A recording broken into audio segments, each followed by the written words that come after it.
What's up guys, Carmadnab back with another review. Now I know it's been a while, I really do apologize guys. Obviously I've been busy with Ramadan, but yeah, today we're back with another review and we've got a really interesting Mazda MX-5. And this isn't your ordinary MX-5, this is the RF Sport Black Edition. Now this is a limited run and today we're going to explore if in a day of modern age where everyone's turbocharging, does an NA car still have a place in society? Now you guys should already know what a Mazda MX-5 is, but in case you don't, you're probably familiar with the first generation that was in the late 90s with its pop-up headlights, and it really blew up the JDM car scene. You see tons of these modified, and why? Because everyone loved the back to basics recipe that Mazda introduced. Just a simple roadster that doesn't need to be complicated with lap times and whatnot. You just take it on a nice road and you just enjoy the car for what it is. And that's exactly what they've stayed true with this, the fourth generation known as the ND. Now this, again, has stayed true to tradition. That means we've got a lack of turbos and we've got a lack of creature comforts. Now, what that means to me is the ND enough as a modern day car, or do you feel that you're lacking? So what's under the bonnet of these MX-5s? Well, you get a choice of two engines. You can either have this, the 2-litre 4-pot engine, which makes about 160 brake horsepower on 200 Nm of torque. That's paired with either a 6-speed auto or a 6-speed manual. But definitely go for the manual, guys. Don't be a melon. Now, you can get the 1.5, which is a 3-cylinder. It's peppier. It's obviously down on power, about 30 brake more down, but it has a higher redline. So you could argue which one suits the characteristics of the car. Now, I mentioned this is the Sport Black Edition, so this actually comes with a limited slip differential as standard, which is really nice. You guys, you definitely want an LSD when you're choosing a Mazda MX-5. So that covers the drivetrain. So what does she sound like?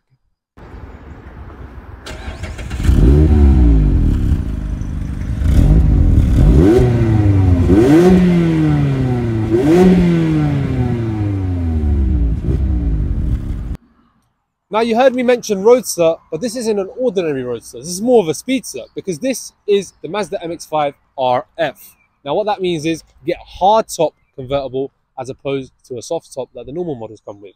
Now in general, I think the RF looks really sexy. You've got these really sleek lines, but at the same time really keeping those cute small proportions.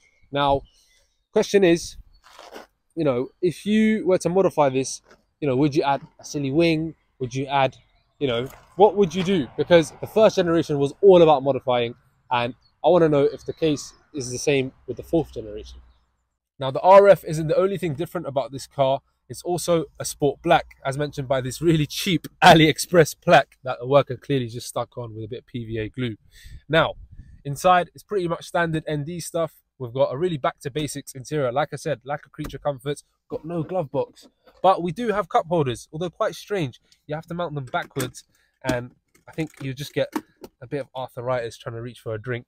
You know, it was a bit sus. Probably fitting the profile of the owners of the car. Anyway, inside is quite a nice compact interior. We've got the steering wheel nice and close to us. We're nice and low down. We obviously got the RF, the metal folding roof feature.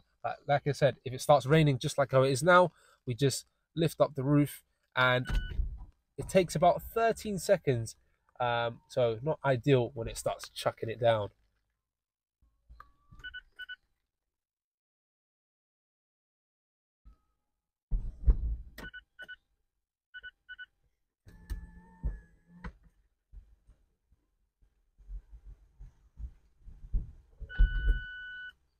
So what's the MX-5 like to drive?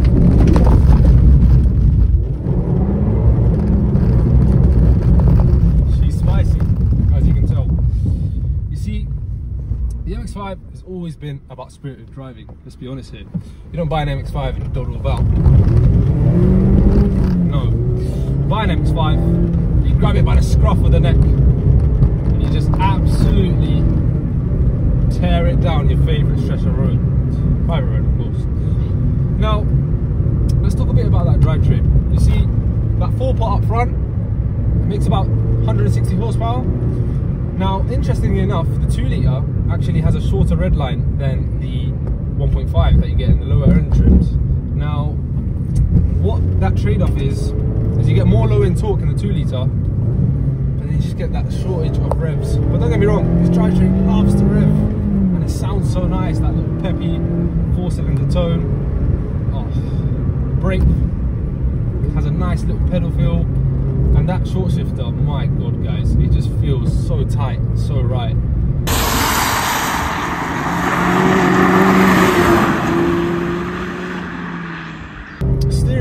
Steering is direct. You know, there's one thing about this cabin is how the whole car just surrounds me. Bear in mind guys, it's literally same dimensions as the first gen. It's incredible how they've done that. Even weight, we're talking under 1200 kilos for this model, even with the metal hardtop roof. Very impressive, and that's what keeps this MX-5 alive. It's the lack of weight, and the fact that because this isn't a, obviously you can get the sport trim, and they come with fancy sort of coilover slash dampers. This is on standard suspension, but it gives it that nice roll that you can just lean on the car and just depend on it. And now in wet conditions, you can really rely on that LSD as it squabbles away. Oh, you just feel that rear end dance ever so slightly. Oh, and I'm telling you now, the flywheel is just so light, you can just bang on, get every shift right. Perfect. The way it just dances around you, the car rotates on the braking, the car rotates on the throttle.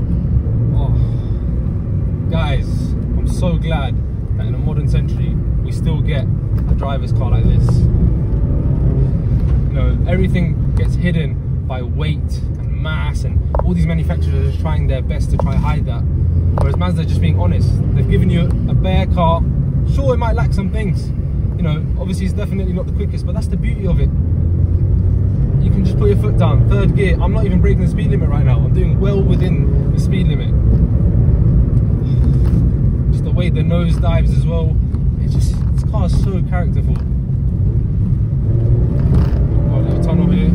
Oh, listen to that. Oh.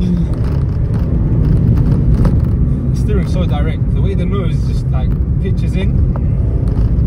Scandinavian flicks, lift off oversteer, power oversteer, you name it, this car will do it, especially in the wet. This is plenty fast, especially on these kind of roads where the going gets tough. You know, I guarantee you would have much more fun in this than something like a powerful M240i, etc. It's so rewarding, guys.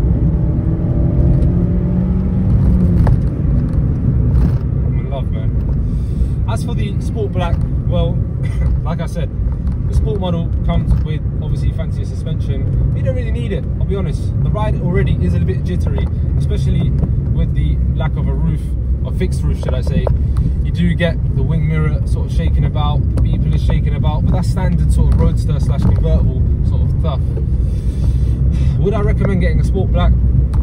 See, the thing is, Sport Black is for someone, I would compare it to sort of like the Porsche T lineup that we see nowadays. The cars is meant to be some sort of basic stripped out version, you know, sort of like a base model, but just given a little bit of spice. But really and truly, all that little bit of spice is extra. It's just really just from that limited slip differential.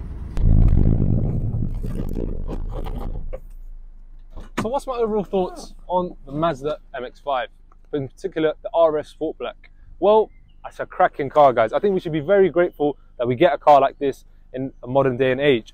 You see, don't look at the lack of creature comforts as something you're missing out. If anything, you're gaining something. You're gaining a truly rewarding experience, a real connection between driver and car. Now, obviously, if the lack of induction, really forced induction, should I say, really bothers you, then I guess you could consider the Abarth 124 Spider, which is the same car, just with a 1.4 turbocharged unit. So obviously that will help with the daily driving aspect. But if you really want a raw experience on country back roads, then this is the place to be with a 2-litre 4-pot. Just that naturally aspirating, high revving engine. Let me know if you guys enjoyed today's review. Let me know what cars you want to see on the channel. But for now, I'm in Carmadnab.